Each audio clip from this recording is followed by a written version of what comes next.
Hello everyone and welcome back to Daily English Practice. I am Sarah and today I want to start with a question. Have you ever felt like you're working hard on your English but getting very little in return? Maybe you have downloaded vocabulary apps. Maybe you have watched hundreds of English videos. Maybe you have filled notebooks with grammar rules. Yet, when someone suddenly asks you a simple question in English, your mind freezes. If this sounds familiar, you are not alone. Thousands of learners around the world experience exactly the same frustration every day. But here's something interesting. What if the problem is not your memory? What if the problem is not your grammar?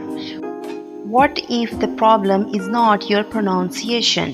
What if the real problem is that you have been focusing on the wrong things all along? Today, I am going to share the simple English learning philosophy that transformed my own journey and helped many learners finally start making real progress.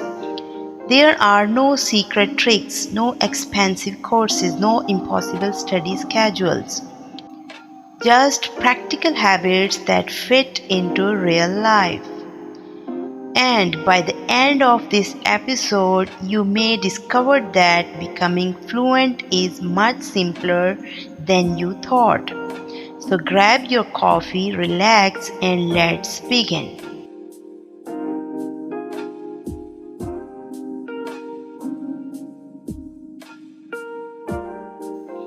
Chapter 1. The trap most English learners fall into. Imagine two students. The first student studies English 3 hours every Saturday. The second student studies only 20 minutes every day. After 6 months, who do you think speaks better English? Most people assume the first student, but surprisingly, it's usually the second one. Why? Because language learning is not a knowledge problem, it's an exposure problem. Many learners treat English like a school exam. They study intensely for short periods and then completely disconnect from the language. Their brains never get enough consistent contact with English. Think about it this way. If you wanted to become friends with someone, would you spend 10 hours with them once a month? Or 20 minutes every day? Daily contact creates familiarity, and language works exactly the same way. English becomes easier when it becomes familiar. The biggest mistake learners make is trying to learn too much too quickly. They chase shortcuts. They search for magic formulas. They expect dramatic results after a few weeks. But fluency is not built in dramatic moments. It's built in ordinary days. Chapter 2. Why your ears must learn before your mouth. Let me tell you a secret. Speaking doesn't start with speaking, it starts with listening. It starts with listening. Think about babies. Before they say their first word, they spend months listening. Their brains absorb sounds, patterns, and rhythms long before they start talking. Adults often try to skip this stage. They want to speak immediately, but the brain still needs examples. When I first started improving my English, listening felt impossible. Native speakers sounded incredibly fast. Everything blended together. I could recognize individual words but not complete thoughts. Then I changed my approach. Instead of trying to understand everything, I focused on understanding something. That small shift changed everything. I listened to simple stories, short conversations, easy podcasts, videos designed for learners. Day after day, my ears slowly adopted. Words became familiar, phrases became recognizable, and English gradually stopped sounding like noise. That's when real progress began. Chapter 3: The Reading Habit That Multiplies Vocabulary. Now, let's talk about reading. Many learners think vocabulary grows by memorizing word lists. But have you noticed how quickly those words disappear? You memorize 20 words today, next week you remember only 5. The reason is simple. Words without context rarely stay in memory. Reading changes that. When you read a story, vocabulary comes alive. You see words working together. You understand emotions, situations, and meanings naturally. I stopped forcing myself to memorize vocabulary. Instead, I started reading simple content every day. Short stories, every article, small conversations, and something surprising happened. The words started remembering themselves because my brain was meeting them repeatedly in meaningful situations. Reading was not just teaching vocabulary, it was teaching sentence structure, grammar, and natural expressions at the same time. Chapter 4: The Confidence Myth. Let's talk about confidence. Most learners believe confidence comes first. They think, when I become confident, I will start speaking. But confidence doesn't work that way. Confidence is a result, not a starting point. Think about riding a bicycle. You don't become confident before practicing. You become confident because you practice. English works exactly the same way.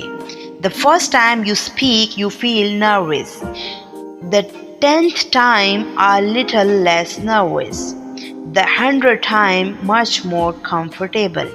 Confidence grows through action, not waiting. One of my favorite exercises was talking to myself. Yes, it sounds strange, but it works. I described my day, I explained my plans, I talked about what I could see around me. There was no pressure, no audience, no fear of judgment, just practice. And that simple habit slowly transformed my speaking ability. Chapter 5: The Truth About Grammar. Now, let's discuss the topic that scares almost everyone: grammar. Many learners treat grammar like a giant monster. They believe they must master every rule before speaking. But here's the truth: grammar is important, perfection is not. The biggest breakthrough happened when I stopped studying grammar in isolation. Instead, I started noticing grammar inside real English, inside stories, inside conversations, inside podcasts. The same structures appeared again and again, and eventually they started feeling natural. That's when grammar stopped being something I memorized. It became something I recognized. The goal is not to know every rule.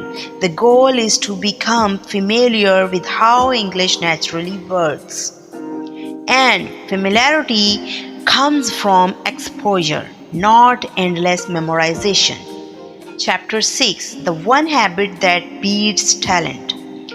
Now we have reached the most important lesson of today's episode: the habit that matters more than intelligence, more than talent, more than expensive programs: consistency. Imagine a drop of water falling onto a stone. One drop changes nothing.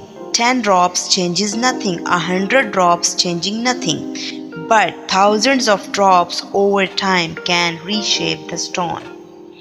That's exactly how English works.